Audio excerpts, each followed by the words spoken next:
प्रकार ऐसा विचार करके और जानकी ने चरणों को नहीं छुआ। अब जानकी ने चरणों को नहीं छुआ, एक और बाबा तुलसीदास जी ने एक और वर्णन किया कि चरण इसलिए नहीं छुआ कि उन्होंने देखा कि चरण अगर छुएंगे तो छुए चरण और ये सखियापन को ले जाएगी, और चरण अगर नहीं छुएंगे तो ये राम के सम्मुख कुछ समय और खड़ी रहेगी। अब जब ऐसे खड़े थे इतनी देर में, तो जितने भी वो मंच के ऊपर मूल राजा बैठे हुए थे, वो सब राजा ने तलवार निकाल ली। एक साथ 10,000 राजाओं ने एक साथ मिलकर के वो धनुष को उठाया था। अब देखो, जैसे ही जब राम ने धनुष तोड़ दिया, गले में वरमाला डाल दी। अब वरमाला डाली, उन्होंने कहा धनुष तोड़ने से क्या होता है, हमारे होते हुए मरेंगे मिटेंगे, पर अपने गणा की मूर्छा नीची हो गई राम जी का है पर वो जिस समय वो धनुष नहीं उठा सके, सिर झुक गया, वो राम ने धनुष तोड़ दिया। उसके बाद फिर खड़े हो गए। उन्होंने कहा धनुष तोड़ने से क्या होता है, कोई ऐसे थोड़ी विवाह करके जा सकते। अब 10,000 के 10,000 जितने भी तलवार उठा करके जो तोड़ने के लिए आ रहे थे, जैसे ही तोड़ने के लिए आए, अब लक्ष्मण जी विचार कर रहे कि कहां से शुरू करूं। राम की आज्ञा नहीं है, मारने की आज्ञा नहीं है, पर सबसे बड़ी यही बात है कि किधर से शुरू करूं मारने को इनको, मूल राजाओं को। पर जब लक्ष्मण तो ये सोच रहे, इतनी देर में तो जैसे ही इधर धनुष की आवाज गई, एक आकाशवाणी हुई कि शिवजी का जो धनुष था, पिनाक नाम का जो धनुष था, वो प्रभु श्री राम ने तोड़ डाला है। और जब वो तोड़ा, उस समय भयंकर आवाज हुई। तो जो मंदराचल पर्वत के ऊपर इधर परशुराम जी तमाशा कर रहे थे, एकदम उनका सिंहासन डोला। उन्होंने देखा ये क्या है, और जैसे ही ज्ञात हुआ, इधर वो फरसा हाथ में लेकर के, और बहुत ही राम आए हुए फरसा हाथ में, और जैसे जनक राज के जो महल के दरवाजे में पैर दिए। अब दरवाजे में पैर दिया और दृष्टि पड़ी, इतनी देर में तो जो जिनके हाथ में, राजाओं के हाथ में तलवारें थी, साथ दौड़ते हुए गए। लक्ष्मण जी ने विचार किया कि ये सब परशुराम जी से युद्ध करने के लिए, परशुराम जी से युद्ध करने के लिए गए, तो ये परशुराम जी से युद्ध करेंगे।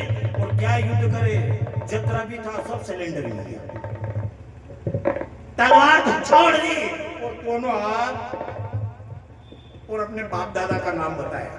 हमारे बाप दादा का वो नाम है, उन हमारे पिताजी का वो नाम है, और हमारा ये नाम है, हम क्षमा करना। परशुराम जी ने कहा चलो साइड में खड़े हो जाओ, चलो।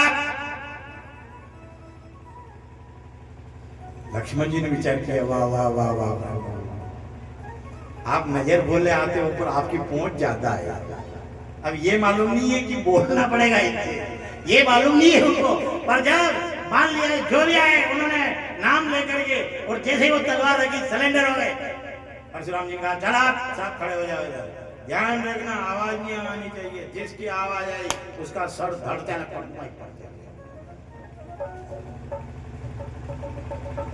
सभी। एक मूड राजा बोला, फंस गए, भाग जाते तो अच्छा होता है क्या? अब मरेंगे, ये अपन को मारेंगे। उन्होंने कहा चुप रहो, खड़े रहो। जैसे ही वहां सरेंडर हुए, खड़े रहे।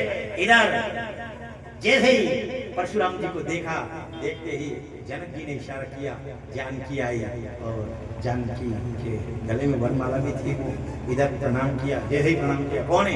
जानकी। सौभाग्य थी। इधर जैसे ही विश्वामित्र जी ने दोनों राजकुमार राम और लक्ष्मण को भेजा, जाओ आयुष्मान भव,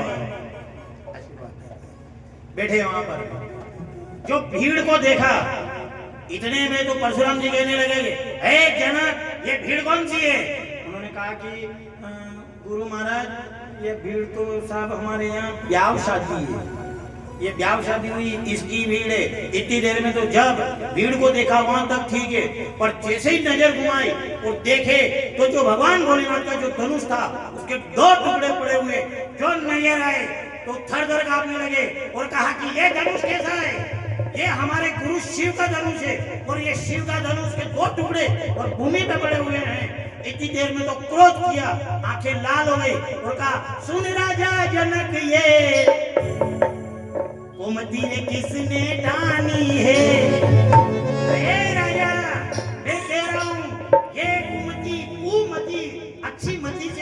गलती किसकी हुई? जो हमारे गुरु के धनुष को तोड़ डाला है।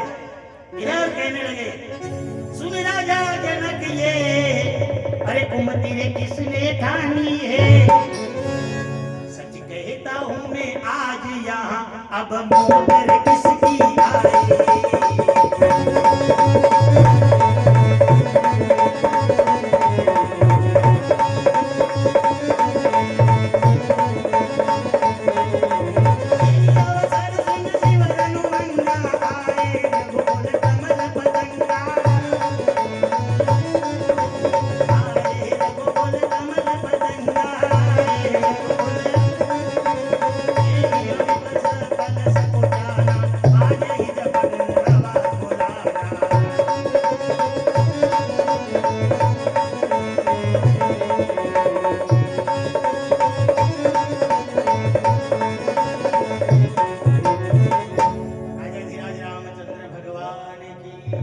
परशुराम जी कहने लगे, उसको इस सभा से अलग कर दो, अन्यथा ये जितने भी राजा है सब मारे जाएंगे। अब राजा ने विचार करियो कि तोड़ियो करना, धनुष को नहीं तोड़ियो और मरांगा कौन आ?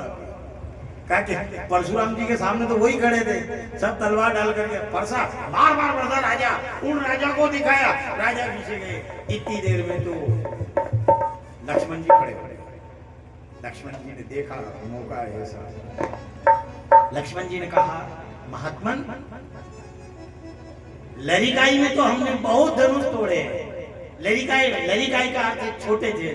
जब लरिकाई में हमने बहुत धनुष तोड़े तब तो आपने कभी क्रोध नहीं किया। ये लक्ष्मण जी जानते थे। लक्ष्मण जी ने जाना कि ये कभी पहचान ले, तो उन्होंने कहा, इधर भगवान राम ने कहा कि जिसने धनुष को तोड़ा है, शंभु धनु भंजन वही हारा, हो ही कोई दास तुम्हारा। राम खड़े हुए सिर झुका करके, और राम ने कहा कि हे रघुकुलनाथ, आप इतना क्रोध कर रहे हो, पर ये धनुष तोड़ने वाला कोई आपका दास ही होगा। दास ये ना शंभुनाथ, भगवान भोलेनाथ का तो इष्ट आराध्य देव और ब्राह्मणों का दास, तो ये कोई आपका दास ही होगा। इधर ये बात जैसे ही राम जी ने, उन्होंने कहा कि हे राम, सेवकाई तो वो है जो सेवकाई करे, पर इसने तो वेर किया है, तो इससे तो मेरा वेरी हुआ है, सहस्त्र बाहु के समान वेरी है। जिस प्रकार मैंने सहस्त्र बाहु का वध किया, ऐसे इसका भी वध कर डालूंगा। इधर लक्ष्मण जी खड़े हो गए। लक्ष्मण जी ने कहा, महाराज, लरिकाई में तो हमने बहुत धनुष तोड़े, उस समय तो आपने कभी ऐसा क्रोध नहीं किया, फिर इस धनुष में क्या विशेषता है? लक्ष्मण जी से जब बात करी, और लक्ष्मण जी इन्होंने जब क्षत्रिय वंश को 21 बार हिम किया था, उस समय जो बड़े बड़े धनुष ला करके अपने कमरे में रखे, तो उस धनुष के बोझ के कारण पृथ्वी और शेष जी व्याकुल होने लगे, उससे कंपायमान होने लगे। तभी पृथ्वी तो बनी माँ और ये शेष जी बने छोटे बालक, और इधर परशुराम जी के आश्रम पर आए, और परशुराम जी से आकर के कहा, उस माँ ने कहा, ये मेरा बेटा है, उधम करता है, और आप अगर आपकी आज्ञा होता हो कुछ समय आ रहे। परशुराम जी ने कहा, भोजन बनाओ, पावन करो। उन्होंने कहा, पावन तो करे, पर ये हमारा बेटा है, ये उधम करता है, ऐसा नहीं हो कि कहीं कोई बिगाड़ा कर दे और आप क्रोध कर डालो। परशुराम जी ने कहा, नहीं, मैं बालक के ऊपर इतना क्रोध नहीं करूंगा।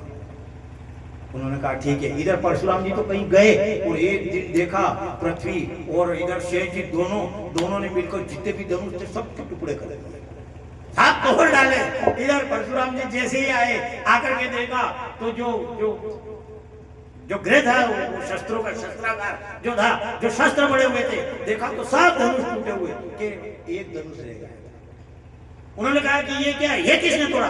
इधर परशुराम जी कुछ क्रोध करना चाहा। इधर पृथ्वी जो माँ बनी हुई थी, उन्होंने कहा कि मैंने आपसे पहले ही कहा था, ये मेरा बालक है, उधम करता है, ये सब बिगाड़ा इसने किया, आपको क्रोध आया? परशुराम जी का नहीं आया, मना कर दिया, उन्हें क्रोध नहीं आया। उस समय तभी जो बालक के रूप में शेष जी थे, वो अपने स्वरूप में आ गए, पृथ्वी अपने स्वरूप में आ गई, और उस समय उन शेष जी ने कहा, एक धनुष और बाकी बचा है, ये शिव जी का धनुष है, एक बार वो अपनी चर्चाओं की जब ये टूटेगा, उस समय हम जितना क्रोध करना उतना क्रोध करते रहना। जब इस प्रकार उन्होंने परशुराम जी ने इधर उन्होंने कहा लक्ष्मण जी ने कि ये देखो, पहली बात तो ये है कि हमने लड़िकाई में इतने धनुष तोड़े, उस धनुष के सामने तो आपने कभी क्रोध नहीं किया, और इस धनुष में ऐसी क्या विशेषता है? उन्होंने कहा मूर्ख, धनुष की क्या है? ये कोई मामूली धनुष है, यह शिव जी का धनुष है, मेरे इष्ट आराध्य देव का धनुष है। लक्ष्मण जी ने कहा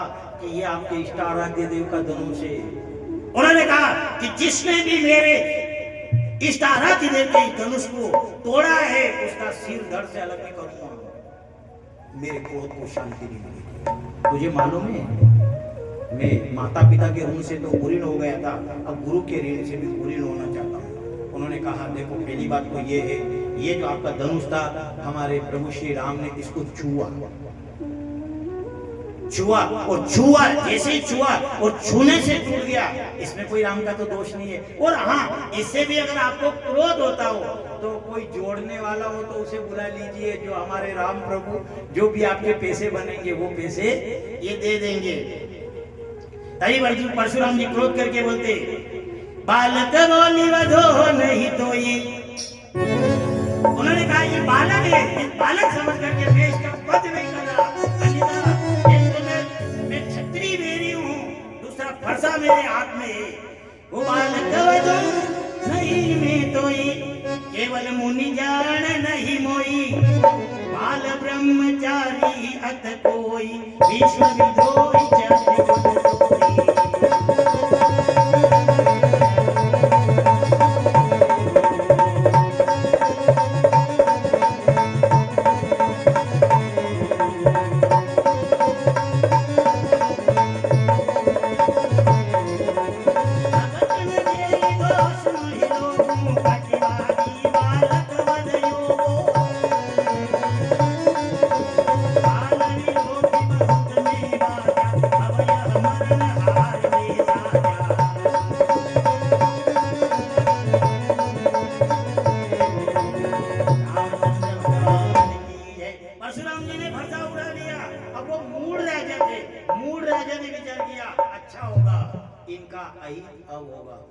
एक राजा ने इशारा किया, एक ने कहा क्या हुआ? वो बोला धनुष तो मैं भी तोड़ देता। कौन? वो जो मूड़ी थे वो कह रहे कि धनुष तो मैं भी तोड़ देता। मैंने देखा कौन मगजमारी करेगा, कौन इनसे झगड़ा करेगा, इसलिए मैंने अच्छा हुआ जो मूल राजा थे उन्होंने कहा अच्छा हुआ अब इनका अहित होगा। इधर उन्होंने कहा मैं इसको बालक जान करके छोड़ रहा हूँ, अन्यथा मेरे एक तो मेरे हाथ में फरसा है, दूसरा क्षत्रिय बालक मेरे वेरी है, मेरे सामने खड़ा जवाब दे रहा है। पर हे राम, अगर मैं इसे बचा रहा हूँ तो केवल आपके लिए और गुरु विश्वामित्र जी के लिए। उन्होंने कहा अन्यथा काल भी हमसे डरता है। उन्होंने कहा कि आपसे ज्यादा आप योद्धापन को जो बता ही रहा, तो आप कह रहे कि मैं मुनि हूँ, ऋषि हूँ, वो ब्राह्मण हूँ, तो आपने क्यों यदि मालूम हो, आपने क्यों नहीं था? आप बोला आपने तो आप मारो भी कहा तो आपके पैर पड़ाना, क्यों पैर पड़ाना? क्योंकि अभी मालूम है कि आप ब्राह्मण हो, क्योंकि ब्राह्मण को जीतने से पाप लगता है, ब्राह्मण को जीतने से पाप लगता है, अपयश होता है, और ब्राह्मण के तो चरण में गिरो, ये आशीर्वाद मिलता है। नहीं आपकी क्या बड़ाई करे?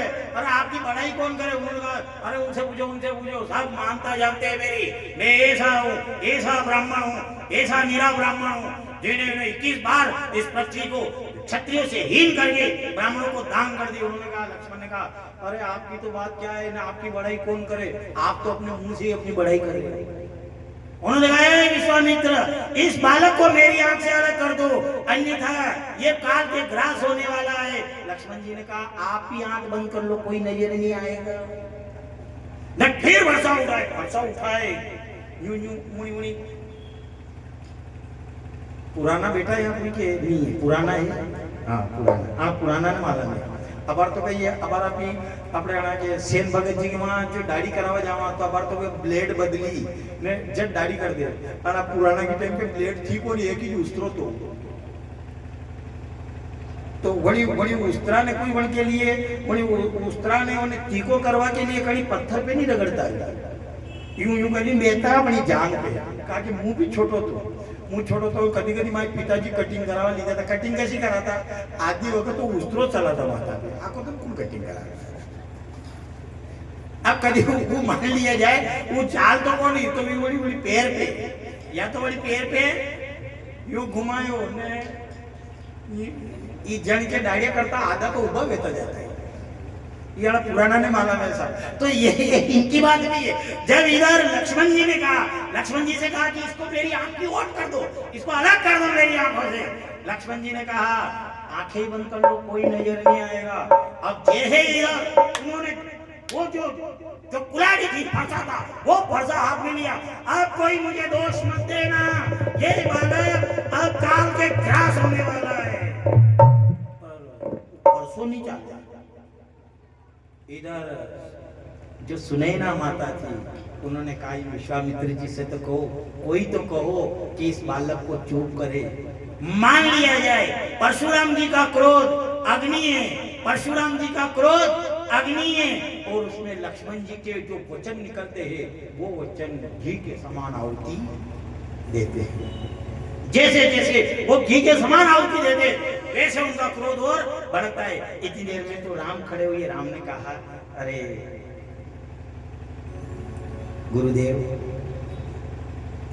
आप तो ब्राह्मण हो, पिता के समान हो और ये बालक के समान है, इसे क्षमा कर दो, इसे क्षमा कर दो. और कहा जाता है कि तोतरे जो बालक के ऊपर कभी कोई गुस्सा नहीं करता है, क्योंकि तोतरी बात में जो कैसी भी वाणी उच्चारण कर दे या कोई बिगाड़ा कर दे तो उसके ऊपर कोई ध्यान नहीं देते. पिता माता गुरु ये जो बालकों के ऊपर कभी क्रोध नहीं करते. आप इसको बालक समझ करके क्षमा कर दीजिए. अब यूं क्षमा करवागी ने जो जतरी बात करी थोड़ा सा कोना को क्रोध और शांत, थोड़ा सा और मजा कर दिया ने.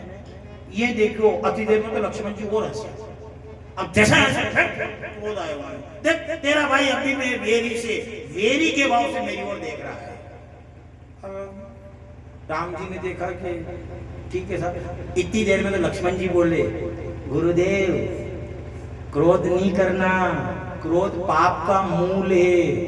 ये कहा और फिर इतनी देर में तो उनका क्रोध आया और तभी राम से कहा मूर्ख राम तेरी सहमति से ये तेरा भाई बोल रहा है, तू मेरे सामने हाथ जोड़ता है और तेरा भाई जो है ये तेरा भाई बार बार तेरी सहमति से बोलता है. या तो तुम मुझसे युद्ध कर और अगर युद्ध नहीं करे तो तेरा राम नाम कहना छोड़ दे. जब ये सा शब्द कहा युद्ध कर और जो पर्दा उठाया, प्रभु श्री राम ने कहा हे नाथ करनी हमारी छोटी है, करनी हमारी छोटी है, क्रोध आपका बड़ा है. क्या हुक्म किया हमने? ये धनुष टूटा.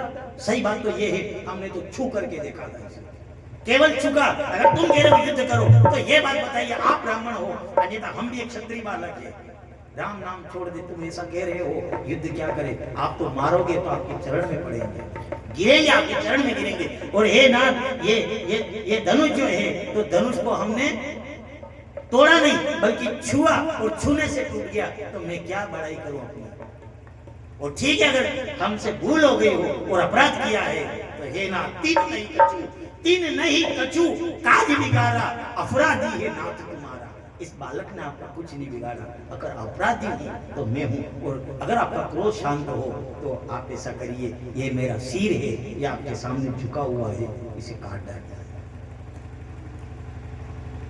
अगर आप कहते हो कि युद्ध कर तो आप तो ब्राह्मण हो, अन्यथा हम अगर किसी से डरे तो एकाएक काल भी अगर आ जाए तो काल से भी हम युद्ध करें.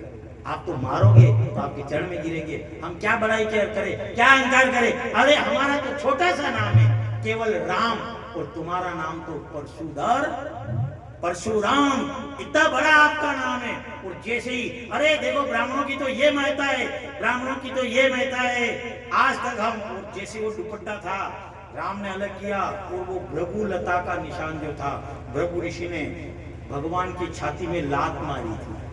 वो बल देखने के लिए गए थे और जो छाती में लात मारी वो उन्होंने दुपट्टा अलग किया, अलग करके और कहा अरे आज देखो आज ब्राह्मणों की तो वो कृपा है कि आज हम अजर अमर हो गए. और जैसे ही उन्होंने भृगु लता का जो निशान बताया। निशान बताते ही मानो कि जो उनका क्रोध था सब क्रोध अपने अंदर खींच लिया। इधर उन्होंने जो अवतार हुआ जाना, जैसे देखा क्रोध शांत हो गया और जो उनके हाथ में धनुष बाण थे वो धनुष प्रभु श्री राम के हाथ में दिया और कहने लगे, राम रमापति करदन ले, ओ राम रमापति करदन ले ओ।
चिन्ह था उनकी छाती के ऊपर, जो ब्राह्मण कुल के जो भृगु ऋषि ने मारी थी, उन्होंने कहा कि ये अवतार के हेतु आए थे। इधर उन्होंने जैसे ही दिखाया वो लता का निशान दिखाया, हाथ जोड़ लिए और कहा, राम रमापति कर धन ले, खेच ही चाप मिटे संदेह, आप ये धनुष लीजिए और ये मेरे मन का भ्रम दूर करिए।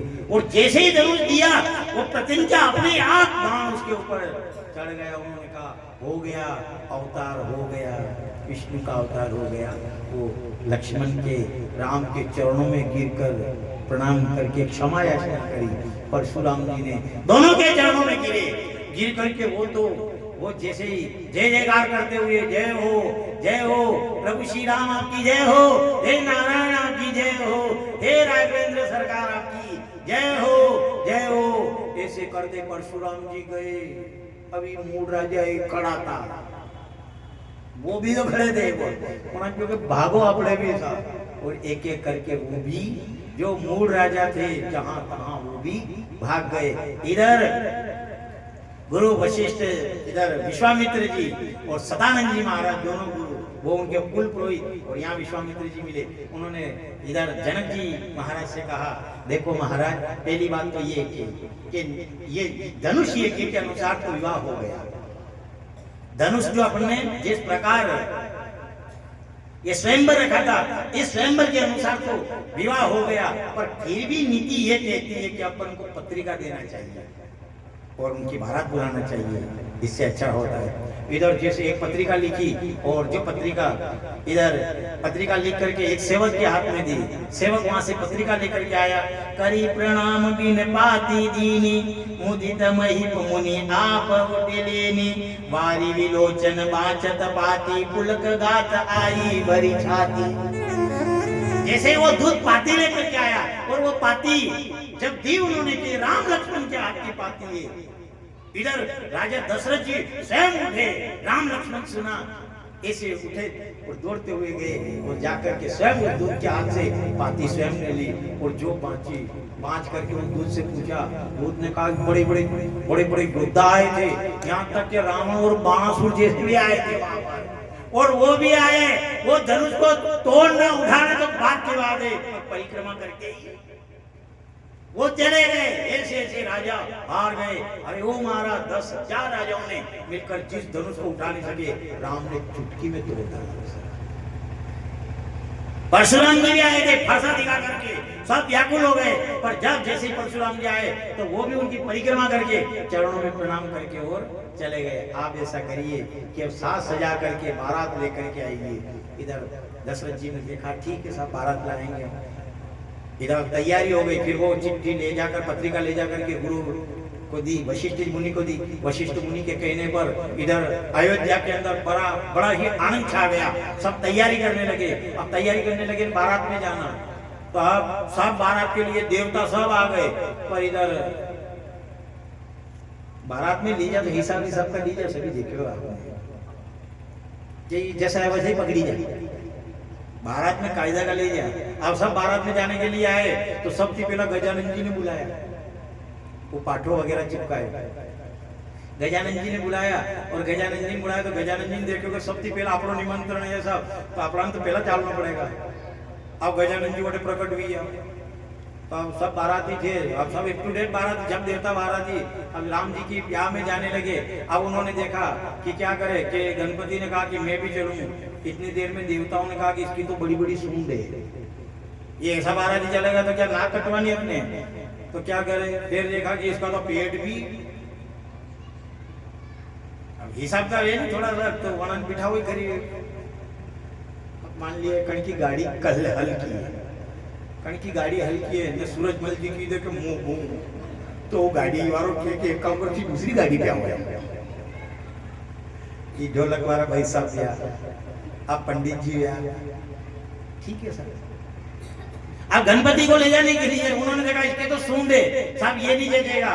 इधर देखे तो इसका तो पेट भी बड़ा है। उन्होंने कहा गणपति के यहाँ, उन्होंने कहा हम सब बारात में जा रहे हैं, तू ऐसा करना कि यहाँ हमारे यहाँ निगरानी रखना, यहाँ भी तो चाहिए। गजानन जी ने कहा हाँ, सब तो बारात में गए ने मुझे यही छोड़ गए। सब रथ के तैयार हुए और रथ जोड़ करके और जाने लगे। इधर गजानन जी अकेले उदास बैठे हुए थे। इधर चूहों ने देखा, चूहों ने कहा कि चूहा ने कहा चेला है कि, चूहों ने पूछा कि आप बारात में नहीं गए। गजानन जी ने कहा मेरे बड़ी बड़ी सूंड है, मेरा पेट बड़ा है। अच्छा आपके बिना वो दुल्हन लेकर के आएंगे।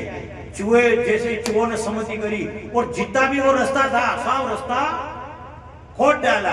अब ऊपर से तो एक झरीगा, ऊपर से एक झरीगा, और जो रथ जाए वही रथ उसमें उस रास्ते में धस जाए, जो ही रथ जाए वही उसमें। अब जाए तो जाए कैसे। किसी ने देखा ये क्या कारण है, उन्होंने कहा कि गजानन जी को मना करके लाए।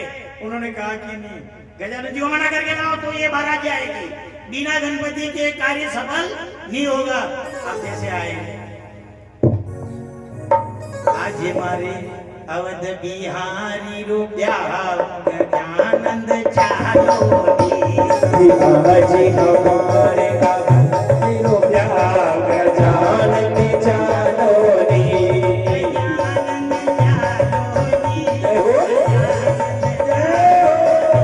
गजानंद चालोनी, गजानंद चालोनी।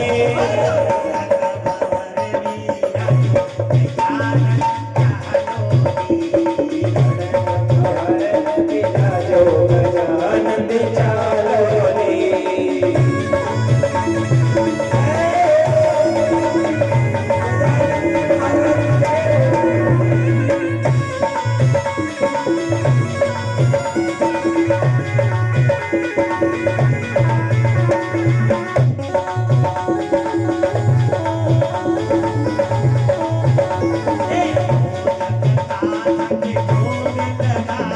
मोदक का लग भोग लगाओ मोदक का लग भोग लगाओ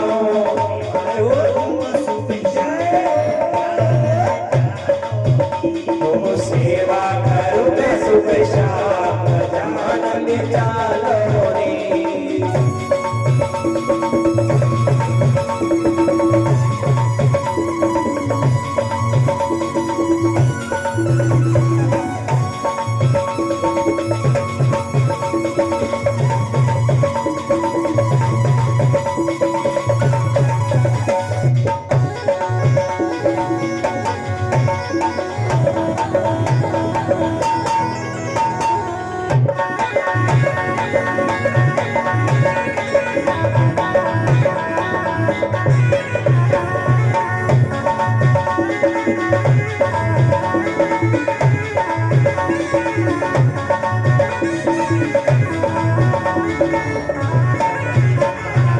चालो रे इस प्रकार जैसे आए गजानन जी को मनाने के लिए आज मेरे अवधि बिहारी रो गया गजानंद चालो नहीं गणपति जी के पास आए गजानन जी से कहा चालो गजानन जी ने कहा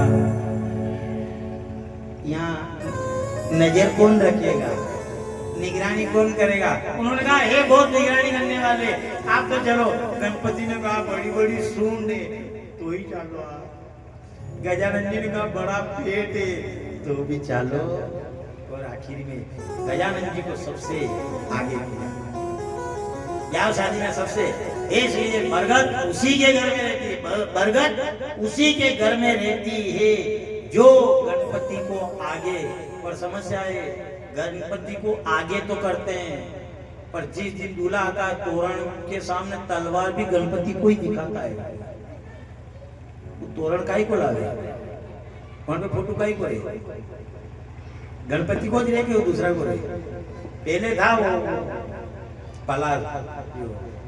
पलाश का तोरण बनाते लकड़ियों का पर अब तो वो सीधा ना सोसा वाला नहीं भी उसके ऊपर चिड़िया लगा देते न जो वो गजानन जी का फोटो लगा हुआ है ना उसके बाद वो तलवार दिखाते अब गणपति को तलवार दिखाओ तो वो रिद्धि सीधी रुके घर में घणी घणी मन को आवे कि कब आओ जी माई घर में कहीं नहीं हो म्हणजे कहीं नहीं हो तलवार आवते गणपति ने पूवी और कहीं बरगद कब रहेगी बरगद तब रहेगी कि जब गजानन जी की आराधना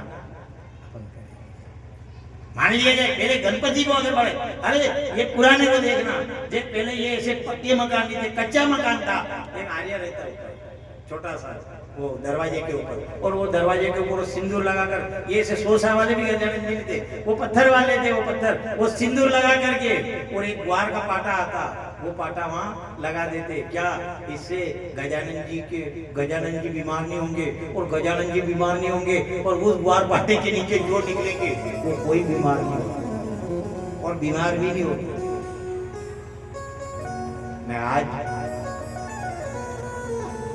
कारण तो अपन ही है थोड़ी सी चूक करी उन्होंने वहां छोड़ कर गए गजानन जी को गजानन जी ने मना कर दिया फिर मनाया उनको गणपति जी को मना करके और जो गजानन जी को लेकर के गए तो वो रथ फिर इधर जनकपुर के अंदर गए जनक जी महाराज ने अगवानी करके और देखा तो उनको लिवाने के लिए गए इधर जब प्रभु श्री राम का रीति रिवाज के अनुसार भावनी हुई और जिस प्रकार और फिर उन्होंने कहा राम जी से कहा कि आप ऐसा करिए कि इसके जानकी के गले में सिंदूर डालिए माथे में सिंदूर डालिए इधर गावती गीत मनोहर गाना अति आनंद नहीं जात बकाना तब सुमंत हुए चंदन साजी ज्योत रवि निंदक बाजी और उन्होंने अनेक प्रकार से जब राम सिय शीर सिंदूर ही देही शोभा कहीं न जात विधि के ही इधर प्रभु श्री राम से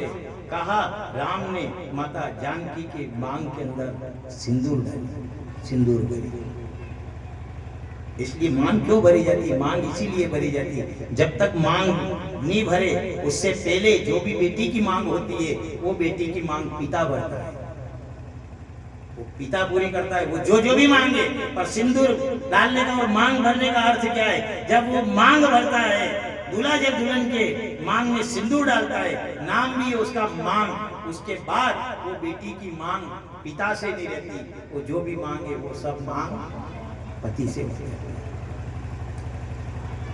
और कई करा बार तो 100 साल में ये सब अबे अतरी कथा भी वटे जो पंडित जी होना वाला ही जब मांडा में तो ये सब के कणा के दी ये वेंडियो महाराज जाए ये कणा के दी छोड़ेगा ने ये बड़ी कतराई भी वहां जईने वटे बड़ी बड़ी मंच पे पूजा करेगा साहब, वहां कोई बात नहीं। ये पंडित जी फेरा देवा को नंबर आगन क्या कदी निपटा होगा तो कहो साहब पंडित जी निपटावा है कि यहाँ साहब ये गठ जोड़ाना के 7 जन्म के लिए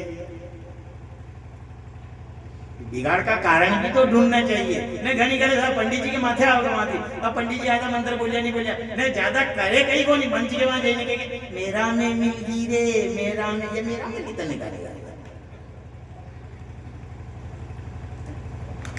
एक विचार करो, मान ये अगर गलत होता तो जब स्वयंवर के अनुसार विवाह हो गया पर राम और जानकी की जैसे बावरी हुई उसी प्रकार सभी की और 3 कन्या और थी। एक तो मांडवी, उर्मिला और श्रुति कीर्ति। मांडवी और श्रुति की कीर्ति जो थी वो कुष्ठध्वज की कन्या थी।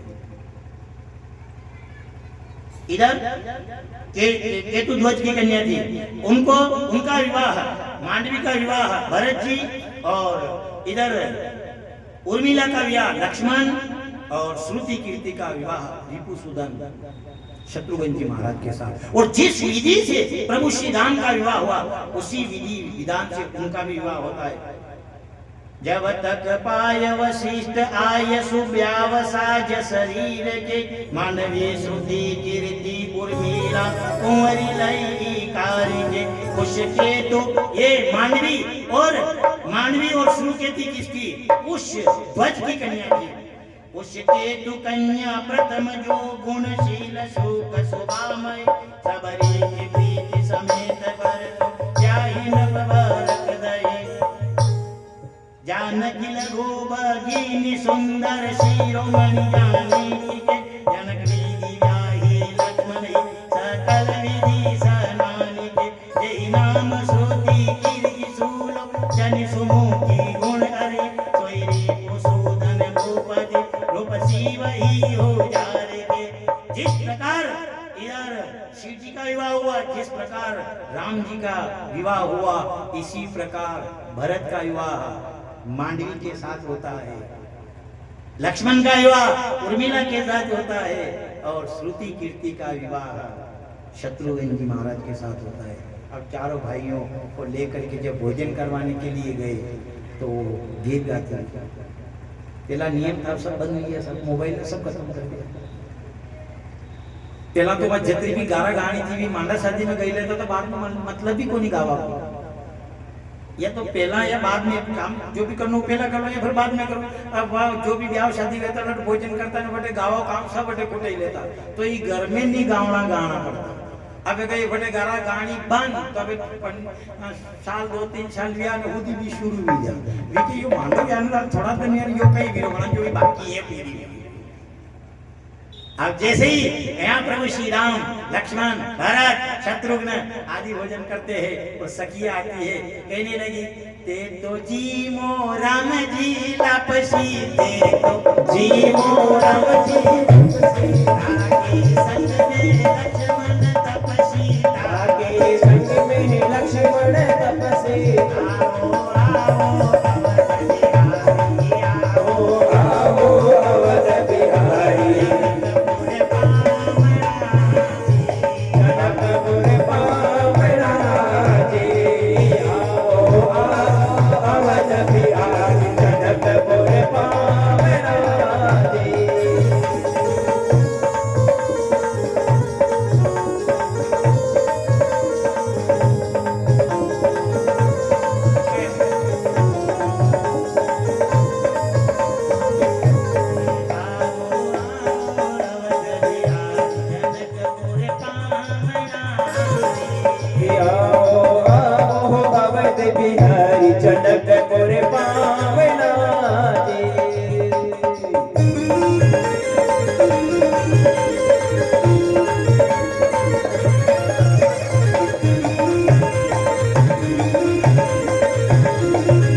गाती है, आओ आओ अवध बिहारी जनकपुर पामणाजी। थे तो जीमो राम जी लापसी, था के संग में लक्ष्मण तपसी। थे तो जीमो राम जी गेवर, या तो संग में तीन सीता का देवर आओ। और इस प्रकार से जो उन्होंने, और सखिया मजाक भी करने लगी। उन्होंने कहा क्यों राम जी आपसे एक प्रश्न करें? हाँ, कि तुम्हारे यहाँ तो खीर से संतान उत्पन्न होती है, हमने सुना है। इतनी देर में तो भरत जी ने कहा ठीक है हमारे यहाँ तो खीर से उत्पन्न होती है, पर आपके यहाँ तो जमीन की भी है। जब इधर रावण ने कर लेने के लिए दूतों को भेजा था, ब्राह्मणों के पास कर लेने के लिए गए थे। अब ब्राह्मणों के पास जो महात्मा संत महात्मा तपस्या करे, उनके पास कर क्या करे? वो कर कहां से ला करके दे? जब उन्होंने कर मांगा उनसे, और वो अब कर में क्या दे? उन ब्राह्मणों ने अपना खून निकाला, रक्त निकाला, और रक्त का घड़ा भरा, और घड़ा भर करके और उन्होंने उन दूतों के हाथ में दिया, और दूतों से कहा आप ऐसा करना, ये रक्त का घड़ा है, ये रावण से जाकर के देना, ये कर है इसमें। पर उनसे कहना सावधान, रावण से कह देना कि जिस राज्य के अंदर ये घड़ा रहेगा उस राज्य का सर्वनाश हो जाएगा। ये हमारा श्राप है। हम महात्मा के पास कर, अरे दूसरे कोई पैसा वाला हो, पैसे कमाने वाला हो, वो कर दे, वो बात है। हम कहां से लाए? उन्होंने खून निकाला अपना, और घड़ा भरा, और घड़ा भर करके दिया। इधर रावण के पास में गए, रावण ने देखा, जोर से हंसने लगा, अरे ब्राह्मणों से भी हमको कर मिलने लगा, महात्माओं से भी कर मिलने लगा। इस प्रकार विचार किया, और जैसे ही वो घड़ा ले जाकर उस राजा को दिया, उन्होंने कहा, उन ब्राह्मणों ने कहा, वो उन दूतों ने कहा कि महाराज खोलने लगा। उन्होंने कहा खोलना मत। क्यों? ब्राह्मणों ने श्राप दिया उन महात्मा ने, उन संतों का श्राप है कि जिस राज्य के अंदर ये घड़ा खुलेगा, घड़ा रहेगा, उस राजा का सर्वनाश हो जाएगा। उन्होंने कहा उत्तर दिशा को ले जाओ इसे। तो क्या उत्तर दिशा जनक जी की जो नगरी है जनकपुरी, उस जनक जी के राज्य में गाड़ के आ जाए। उन्होंने कहा क्यों? क्योंकि एक दिन सभा के अंदर ऐसे शास्त्रार्थ हुए थे, शास्त्र की बात हुई थी, तो उसमें रावण हार गया था। उसने विचार किया बदला भी लेंगे, क्योंकि उससे जनक जी का सर्वनाश हो जाएगा। पर जनक जी तो भक्त थे, भगत थे। इधर जब जैसे ही वो जो जनक जी महाराज के राज्य के अंदर आकर वो घड़ा को उसे जमीन के अंदर गाड़ा, और गाड़ करके वो दूत तो चले गए। इधर 12 वर्ष तक जब वर्षा नहीं हुई, तभी महात्मा से पूछा किसी ने कि हमारे यहाँ बरसात क्यों नहीं हो रही? उन्होंने कहा तुम स्वयं दोनों पति पत्नी मिल करके वो हल चलाओगे, भूमि को विदीर्ण करोगे, तब जाकर के तुम्हारे यहाँ वर्षा। और वही हल लाए प्रजा के लिए। इधर रनिवास के अंदर से जो सुनैना रानी निकली, दोनों जनक जी और दोनों पति पत्नी ने मिलकर के वो हल चलाया। हल पृथ्वी को विदीर्ण करते हुए निकला, और जैसे ही विदीर्ण करते हुए निकला, इधर सिंहासन के जो हल टकराया, टकराने से एक आवाज हुई, और देखा तो एक सिंहासन निकला, जिस सिंहासन के ऊपर जानकी सोई हुई थी। एक छोटी सी कन्या उस सिंहासन के ऊपर उस गड़े के। और जैसे ही वो बाहर निकला, वो सिंहासन निकला, निकलते ही उसका रुदन सुना, जानकी का रुदन सुना। तो जानकी का रुदन सुनते ही इधर सुनैना रानी थी, वो क्योंकि माँ का हृदय कोमल होता है, इधर उसको उठा करके और गले लगाया। वो रोदन सुनता सुनैना रानी, नाम जानकी दरियो पुनीता, नारद आयो कहो तब सीता। रोदन सुनत सुनैना रानी, रोदन सुनत सुनैना रानी। लीनी उठाई हृदय से नाम जानकी दरियो पुनीता, नारद आयो तब कहो सीता। नारद जी महाराज आए और नारद जी ने नामकरण किया, इसलिए इसके माता जानकी के गुरु नारद जी महाराज जानकी के भी गुरु हैं। पूरा ही बताया। उन्होंने कहा अरे तुम्हारे यहाँ तो खीर से उत्पन्न होते। इधर उन्होंने कहा मजाक में भरत जी ने कहा ठीक है हमारे यहाँ तो खीर से संतान हो जाती है, पर आपके यहाँ तो जमीन से ऐसे ऐसे वाणी का उच्चारण करते हैं और फिर वहां से बारात वापस आती है। चारों भाई शोभा देते हैं। इधर माता जानकी को जब सुनैना रानी ने गले से लगा लिया और गले से लगा करके उनको आशीर्वाद देती है, आशीर्वाद देकर शिक्षा देती है। माँ ने बेटी को शिक्षा दी, सास ससुर की सेवा करना, सास ससुर की सेवा करना, ये शास्त्र में लिखा है। आप देखना, कभी आप कौन सा भी, चाहे भागवत जी पढ़ लो, राम कथा पढ़ लो, आप कुछ भी देख लो, किसी में ये नहीं कहा तुम जाकर के सास ससुर से अलग रहना। जानकी जब वहां से निकली तो मां सुनैना ने माथे के ऊपर हाथ रखा, हाथ रख करके योग शिक्षा प्रदान करी। हे बेटी, पति का रुख देख करके कार्य करना, ऐसा नहीं हो। मान लिया घना घरा में बड़ी आफत वाली बात है, 10,000 रुपया, ठीक है, उनके पास 10,000 को बैलेंस है, पड़ोस वाली अगर 10 तोला सोनो पहने नहीं तो वह घर में लड़ाई शुरू हुई। घना घरा में वह काश्मीर थी, कथा होगा आगे, आज तो समझ लीजिए काल कथा का। अब मंत्रा अपनी केकई के अंडे तो काश्मीर थी आई थी, पर आजकल तो हर मोहल्ला में मंत्रा बेटी देखी। घर बिगाड़ने वाली मंत्रा की कमी नहीं है। और एक बात का ध्यान रखना, अच्छा मंत्रा किसको कहे? कण को नाम लीन बोलता कि यह मंत्रा है तो लड़ाई तैयार हुई गया, ये कतई नहीं है। पर एक बात है सर, आप मंत्रा कौन है? क्योंकि हर मोहल्ले के अंदर एक मंत्रा बैठी हुई है। और मान लिया जाए, अब ये अपन को देखना है कि मंत्रा की पहचान क्या है। ये भी शिक्षा राम कला दे रही है। सुनैना भी हर गांव के अंदर सुनैना माता है जो बेटी को योग शिक्षा देती है, वह सुनैना है। पर जो गुरु बन करके मंत्रा ने जैसे ही कान में शब्द डाला तो ऐसा शब्द डाला कि जब तक अगर वो राम की सौगंध नहीं खाए तू वरदान मत मांगना, ऐसा नहीं, वो बदल जाएगा। शब्द ऐसा डाला। और मंत्रा की पहचान क्या है? ये मंत्रा जितनी भी आती है सिखाने के लिए, एक देखना, मान लिया अगर कोई पूछ ले, कोई विचार कर ले कि मंत्रा की छवि क्या है, स्वाधीन स्त्री का तो अनुमान लग जाता है अपन को कि जिसकी मांग भरी होती है, जिसने चूड़ा धारण किया हुआ है, जिसके मांग ये जो श्रृंगार है, तो ये श्रृंगार से पता लग जाता है कि ये सुहागिन है। पर मंत्रा का अंदाज कैसे लगे? मंत्रा का अंदाज इससे लगे कि पहली बात तो आपके पास में आकर झूठ मूठ से रोएगी। ये मंत्रा का अंदाज देखना है तो पहले बिना कारण ही आपके पास में आएगी, न रोएगी, कहीं कर सब आपको दुख मारती देखे ही नहीं जाएगा, कहीं करूं तो थारे की मतलब धूप पड़ी हो तो मार में पड़ी होगी, तू क्यों रोए? पर हाँ वो रोए, फिर वो पूछे क्या दुख आपको देखा नहीं जाता है, तुम कमाओ ने ये सब खाए।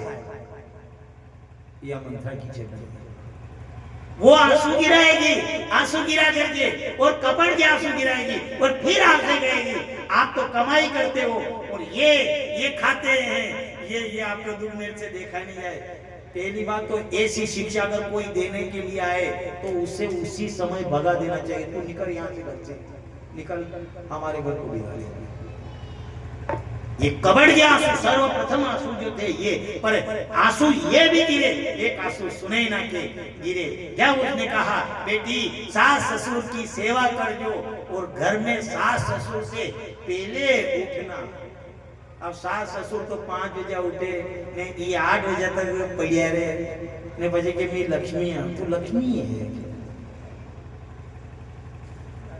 ये जानकी को शिक्षा, और जानकी बनी उसी प्रकार से, जानकी आई लक्ष्मी बनकर के आई। पहली बात तो ये है अगर घर को स्वर्ग बनाना है तो माता पिता से पहले बहू को उठना है। और नहीं यकीन हो अगर ये गलत हो तो आप विवाह पद्धति में बांट लेना। ये कोई आप कह दो कि रामायण नहीं बने तो आप जिस समय ब्याह होता है वो समय देख लेना। माता पिता से पहले जिस घर में बहू उठती है उस घर के अंदर लक्ष्मी निवास करती है। वो घर घर नहीं रहता, वो घर स्वर्ग रहता है। ऐसी शिक्षा दी, तेरे सास ससुर की सेवा करना, माता पिता की सेवा करने, सबसे पहले वो नहीं उठे उससे पहले। और सत्य बात तो ये है, लक्ष्मी भी उसी घर के अंदर निवास करती है जिस घर के अंदर, जिस घर की लक्ष्मी सूर्य उदय नहीं हो उससे पहले वो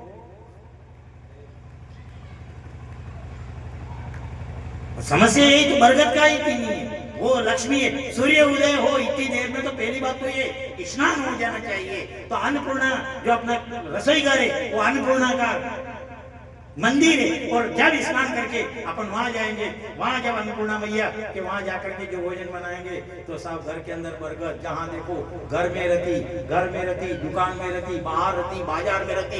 अरे रति बिना काज न रति बिना राज, रति बिना मानवी एक रति को जहाँ देखो वहाँ रति रहती। अब रति तो कहाँ कहेंगे ना 8 बजे तक तो रात तक 11 बजे तक मोबाइल देखे ना 8 बजे तक उतारने बजे एकदम उठना वही मेरी गैस के वजह ने बगाया खावे। अब पचे लक्ष्मी आवे, वह लक्ष्मी आई वे तो भी घरती दरवाजा की चलती। इसलिए ध्यान रखना, अगर मान लिया जाए जिस प्रकार से अपने घर में अपने सास ससुर को जो माता पिता छोड़ करके आए उनसे भी बड़े इन माता पिता को समझना चाहिए। आजकल हालत ज्यादा खराब है सर, ज्यादा खराब है। हर घर के अंदर जाओ यही झगड़ा। और एक विचार करना, आप विचार कर लो कि हम अपने सास ससुर की सेवा नहीं करें तो देखा देख ज्यादा रहे सर। ज्ञान कहने से नहीं आए, केवा में और देखा में ज्यादा फर्क है। आप जैसा कर रहे हो ऐसी आपकी संतान देखेगी। और आप तो बोल भी सकते हो पर आपकी संतान के सामने आप बोल नहीं सकोगे। तभी तो गायत्री परिवार वालों ने लिखा है कि हम सुधरेंगे तो योग सुधरेगा, हम सुधरेंगे योग सुधरेगा। हम यही है सर। मान लिया अपन तो सेवा नहीं कर रहे हैं और अपने बच्चे से अपन कल्पना करते, बेटा तू रोटी देगा, वो क्या आपने दादाजी ने दी,